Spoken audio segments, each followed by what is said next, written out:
Hey everybody, welcome to F1 or F Off, your audio pit stop for F1 news, interviews, and race reviews. I'm your host Gabe, and today it is just me doing a little solo recording to cover the Singapore Grand Prix today.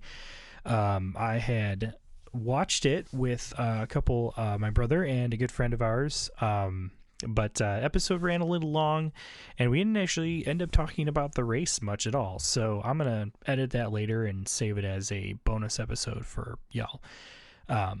So just to give a little bit of an update, Idris is still out of town. He is on a little vacation, and so I am been sort of trying to manage a few things going on in my own life, including like a new job and a few more things happening. So there's just a lot going down at the moment. However, I am still kind of trying to stay on top of the F1 stuff as much as I can. Boy, what a doozy of a race Singapore was. And I'm about to get into that just a little bit here. First, I just want to say that next week I'm going to have a special guest, so please look out for that.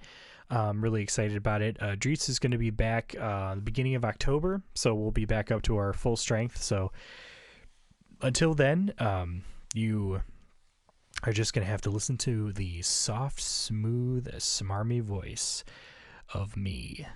And I have decided to be accompanied by the LoFi Girl's music.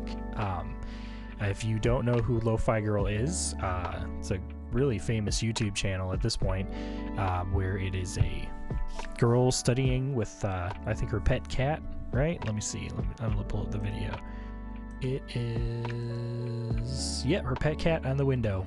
And interesting enough, across the way, if you actually pull up the video, there's a little blue window, and that is, I think, Synthwave Boy.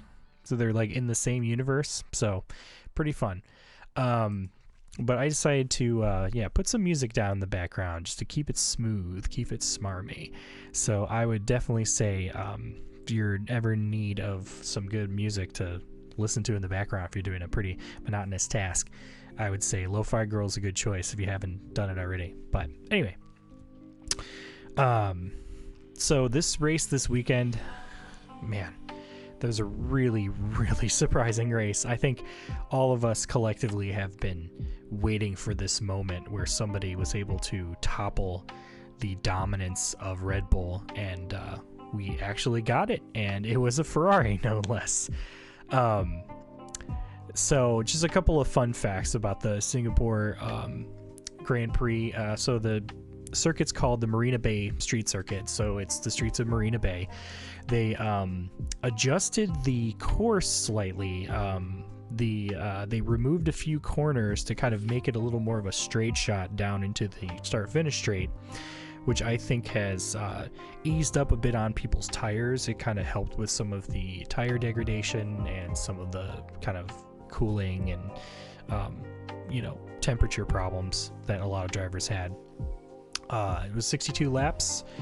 It's a 4-mile circuit, and the first race is actually in 2008, which I'm sure you remember we've covered on this channel before. Incredibly controversial race. It's actually kind of in the spotlight now because of Felipe Massa and his sort of suggestions of legal action over overturning the result in 2008. So that is definitely it's a unique track, a unique time to be having this race.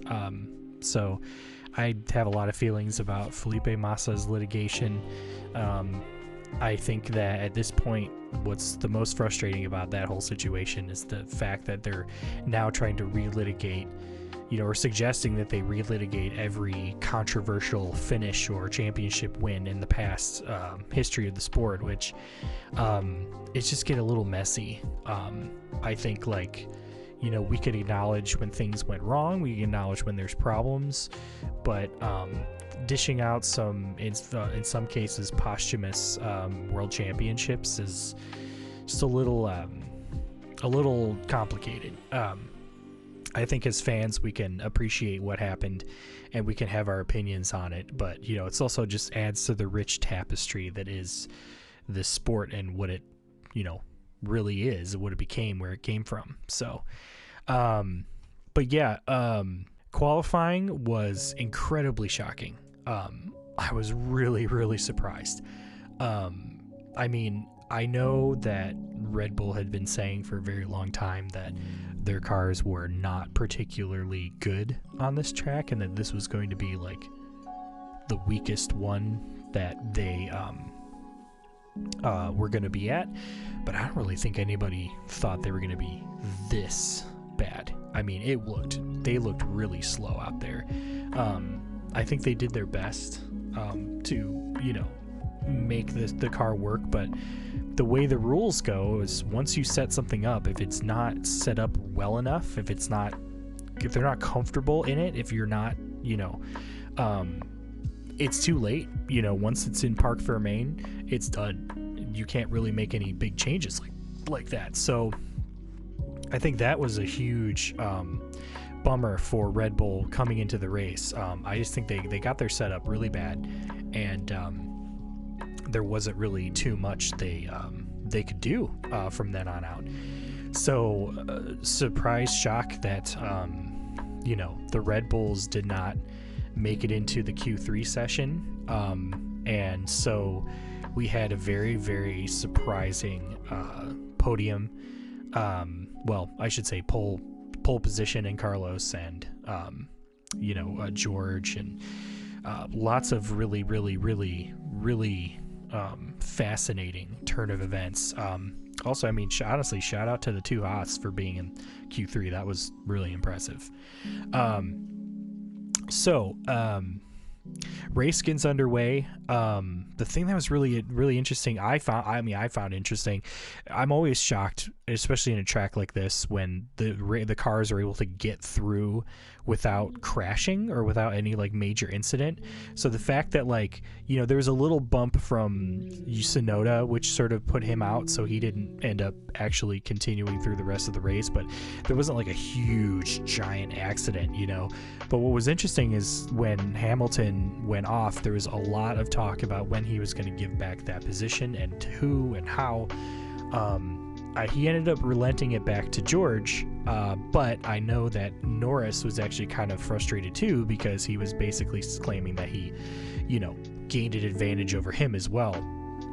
And it's a tricky situation, because you need to be able to give ground, obviously, because something went off, like there was a problem.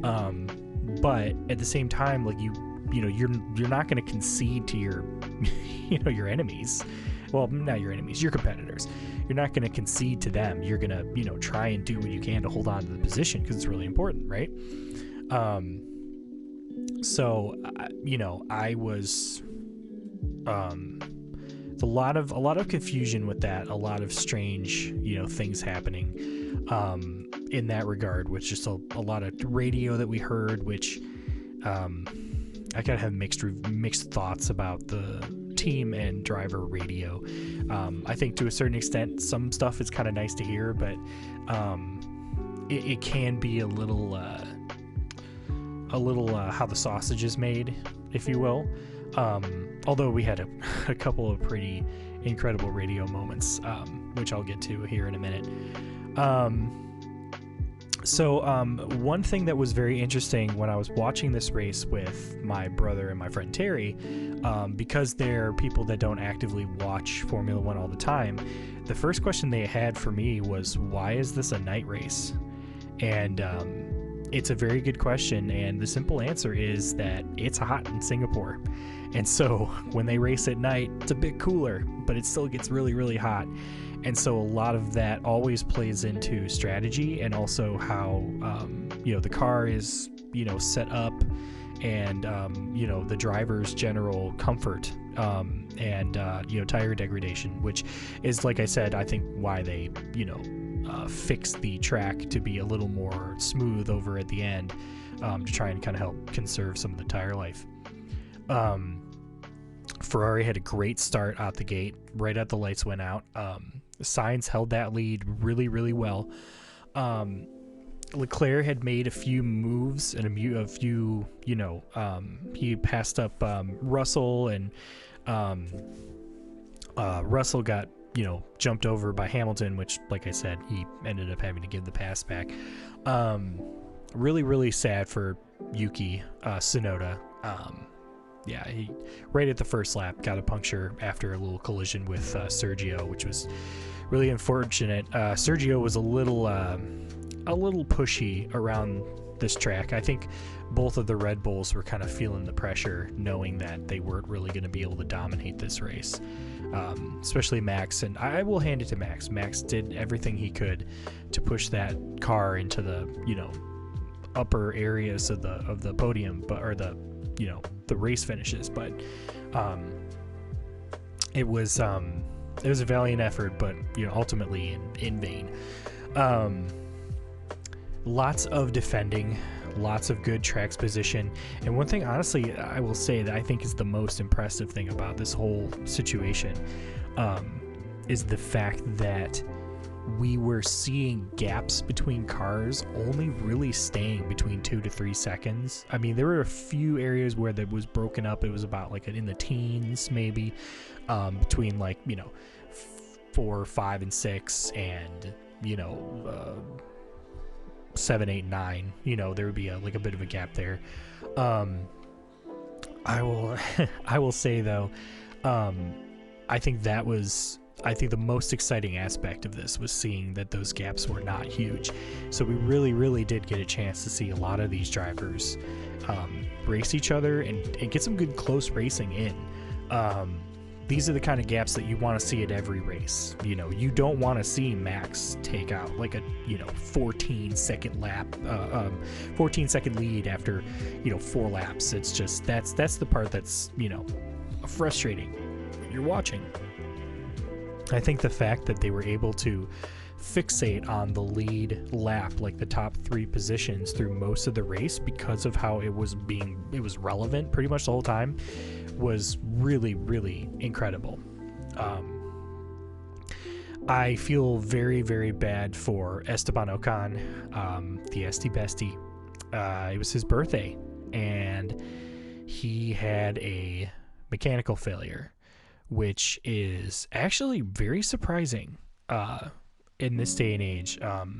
There used to be, I've said this a few times. I think I've talked to Idris about this, where back when I started racing, or not racing, but I started watching racing, it felt like almost every single race there was at least 1 or 2 people that had some big off, some big crash or something.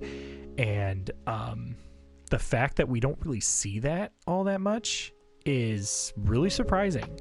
But surprising in, I guess, a good way, because you don't want to see these things crashing. You want to see them work. You want to see them actually do their job.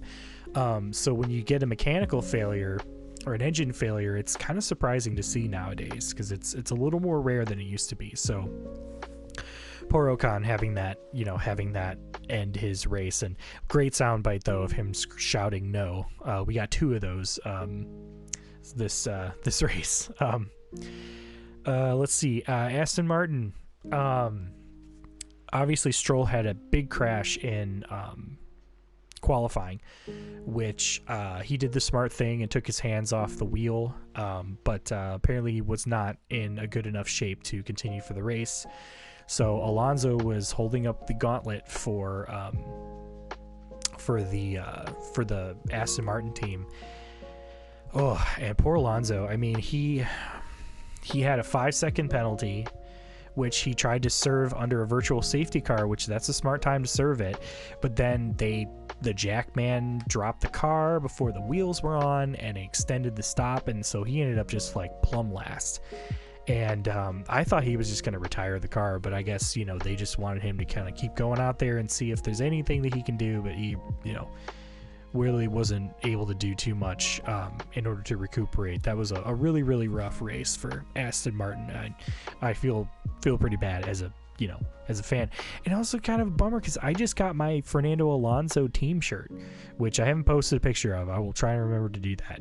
Like I said, I'm a busy bee. But Yeah, very disappointing. Really sad for that. I was, I was not really happy. But at one point in the race, Carlos it was a wonderful radio message where he was basically they were talking about his team basically said, Lando Norris is only 0.8 seconds behind you, and Carlos said, yeah, that's intentional, which yeah, that is him basically, slowing the pack down, controlling his tires, controlling the race, backing his composition into his teammate, trying to get Leclerc a chance to, kind of recuperate. But, he had two Mercedes ahead of him and a McLaren. Like, it was going to be a tough one for Leclerc across the board. But it just goes to show, like, Carlos, I mean, he lives up to the name smooth operator 100%. I mean, you can't conduct a race that way without really knowing what you're doing. So I was very, very, very impressed by that. We had a few interventions. There was one safety car intervention, and that was after Logan Sargent had his nose broken. They had to fix the barrier, and they had to kind of pick up the pieces from the wing that were all over the track. So that was a good way to reset. It's one of those things where part through the race it's kind of started to feel kind of processional, and then hey, you get a safety car. You never know what's going to happen. But we had one safety car which maintains Singapore's like 100% record for safety car. It's pretty incredible that that's a record that stands. I will say good job to Liam Lawson. I definitely want to take a moment to say that. This guy has only done a few Grand Prix now, covering for Danny, who had a broken wrist, and he's doing a great job. I guess the real question is, what would Danny Ricciardo be doing if he was in this position? I can't imagine he'd be doing that much better, only because AlphaTauri is only so fast. It's definitely not a super quick car to begin with. So, is what it is. But, good for him. Gets a point finish for the team. That's really great for good enough of a recovery for AlphaTauri, considering the rough weekend they had because of, Tsunoda. The thing I think was one of the things that was really interesting as I'm watching this, or was surprising to me, was that I was surprised at how accurate I was able to suggest things. So as the race progressed through, there was a moment in time kind of closer towards the end of the race where my brother and my friend Terry were, saying like, what's going to happen, because at this point Norris was closing in on Sainz, but Russell and Hamilton were pulling Norris back because they had DRS and he had to slow down because he was defending against George, who was trying to pass him. And I remember them asking me like, what's going to happen? What's going to go down here? And I said, and any number of things. I said, George could crash into Norris and then they both get taken out. Maybe Norris manages to catch up to Sainz and passes him. Maybe Sainz has a mistake, and there's all these different possibilities of things that could happen. But I told him, I said, you never know. Like, the race is not over until it's over. And sure enough, like right at the end, right after I said that, George goes straight into the wall, and it becomes a Ferrari, McLaren, Mercedes with Hamilton podium finish. And I think that was a very surprising moment. George had gave us the second no scream of the race, which definitely sound bites you're going to hear in the future. But yeah, I think that there wasn't really any better track to have our first non-Red Bull win than Singapore. I mean, it's such a spectacular track. I'm definitely a big fan of it.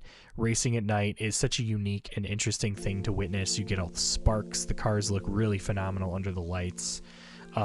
They always feel really special to me every time I see a night race. So I was also very touched to see, Carlos and Lando sort of embrace each other at the end of the race. Congratulations. Like, those guys were racing together at McLaren. We're very good friends. And so I'm really happy to, to kind of see that, that return as a, as a little dynamic duo. I actually honestly wouldn't be surprised if they end up racing together in the future again. That would be kind of cool to see, because I feel like they have enough respect for each other as drivers, but also they're just both incredibly talented. They deserve a spot on a really top-notch team, if I'm honest.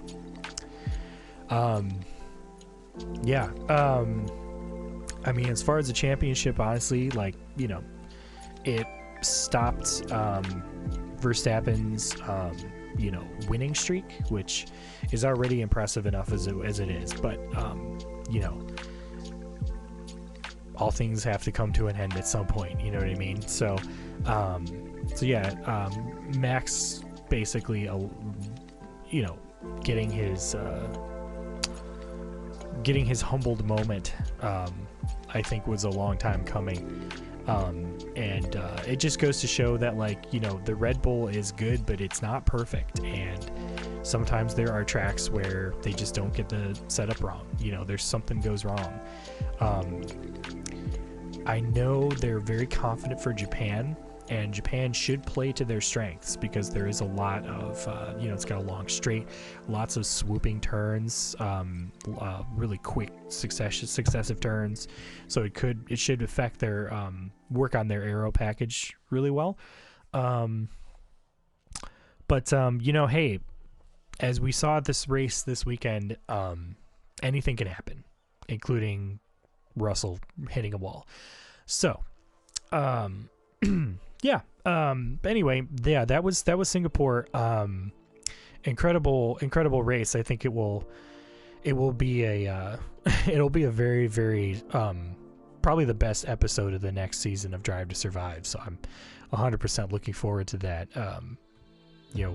The Red Bull dominant era here is not necessarily making for good entertainment, which is an interesting thing to talk about too. I mean, real quick, I can say that I think it's fascinating how people are watching the regular season of the sport and trying to sort of negotiate that or make comparisons to that and the dramatized show, which, I mean, I kind of think of it's almost like, I'm not into basketball. I mean, I was when I was a kid. But when I watched that Michael Jordan documentary, it got me really stoked for basketball. But I realized, like, no, I don't, if I watch it, it's not really going to be the same as what I'm witnessing here. It's not my interest. And so that's the thing I think is very interesting with Formula Ones, because for years, people like myself and Idris, I mean, even the boring races, we found things to geek out on, or like just the chance of something happening, or, the interesting strategies or the new car upgrades. Like, there's a lot of things like that were really interesting and, we were fascinated by, which is what kept us into the sport.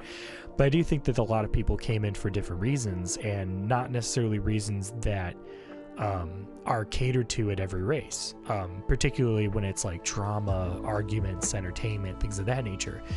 And so I think it's fascinating to see how people who are so used to now expecting the intense high drama all the time, as my brother likes to say, the mean girls at 200 miles an hour, it's kind of interesting to see fans' reactions in that way. Hopefully this race will kind of refresh everybody that, like, yeah, this is a very dramatic sport. A lot of dramatic things can happen, but they don't happen all the time. And, you find the moments that you can, you extrapolate what you can from each race being something entertaining or interesting that goes down, what have you. I am, after this race, I am genuinely excited for when they make the changes to the regulations to make the cars a bit narrower and a bit shorter. I think that's going to be beneficial to the sport generally. These cars are really wide and really big, and so it's, physically it makes them hard to pass. Like, forget aero, forget that whole, chestnut. Just physically, these cars are so big on the track, it's hard to pass, and that is needs to be fixed. So when you see the Formula E cars being as narrow as they are, being able to pass each other like crazy, it's like, oh yeah, okay. And I'm also interested to see how some of the, honestly, a lot of pretty much all the drivers are used to driving cars that are smaller and narrower, because most of them, they were in F2 and F3 and F4. Those cars are not as big and wide as these are. So I think everybody would probably fit into them pretty well, and I think, come to grips with them pretty quickly. So yeah, I'm excited to see that. I also saw that they are introducing a few changes to the car next year, or not next year. Yeah, 25, to try and kind of curb some of the problems that are creeping back with passing. In 2021, the passing, the loss of downforce that the cars experienced following each other was like 50%. And then when the new regulations hit, it was 20%, but now it's creeped back up to 35%. And so it's only going to progressively get worse the more that these teams learn how to manipulate the aero packages in their favor. So hopefully that will get sorted out. Fingers crossed. Let's see. What else? I think that's pretty much all I wanted to say today. I think I'm really excited for Idris to come back. I miss my buddy. And he and I we'll do a nice kind of catch up. I'm sure we're going to talk about Singapore, and we're going to talk about Japan next week. But I am really looking forward to Japan. And I'm looking forward to sort of the end of the season and kind of discussions about what we're going to do in postseason. But like I said, there's just a lot going on right now. I'm in the middle of a new job, a couple of projects. My car is falling apart and I need to get all the stuff fixed for that. So, there's a lot of stuff going on. So, I would say, any engagement, any interaction you can do with us while we can, please feel free to send us a message. Even if it's just to be like, hey, what'd you think of this? What'd you think of the race? That'd be great. We definitely appreciate that. But thanks for listening. You can always find where we have our podcast listed anywhere that you get your podcasts. If you want to hit us up, you can find us on Instagram, TikTok, YouTube, Twitter, all at F1 or F off, one word. You can also email us at F1 or F off podcast at gmail.com. Give me a 5-star review. Just do it. You can give me a 4.5. Hell, I'll take a 3. But wherever you listen to the podcast, whether it's Apple or Spotify, just leave a comment, leave a review, be like, hey, this is a 3. The guy, he's trying, and I'm gonna give him 3 stars for that, and I'll say thank you, I appreciate it. The 5s help us out a lot, so if you can give us 5 stars, even if you don't mean it, that helps quite a bit. And as always, be sure to tell your friends, tell your family, tell your enemies, tell the people you don't like, tell the people who go online and leave really detailed and bizarrely specific comments about a specific product that very much makes it seem like, well, they're very nitpicky in this way that's just makes the person that's trying to sell the item job a little more difficult. So definitely send them the podcast. I hope everybody has a swell time. You'll hear from me, and you'll hear from my guests next week. All right. Take care, everybody.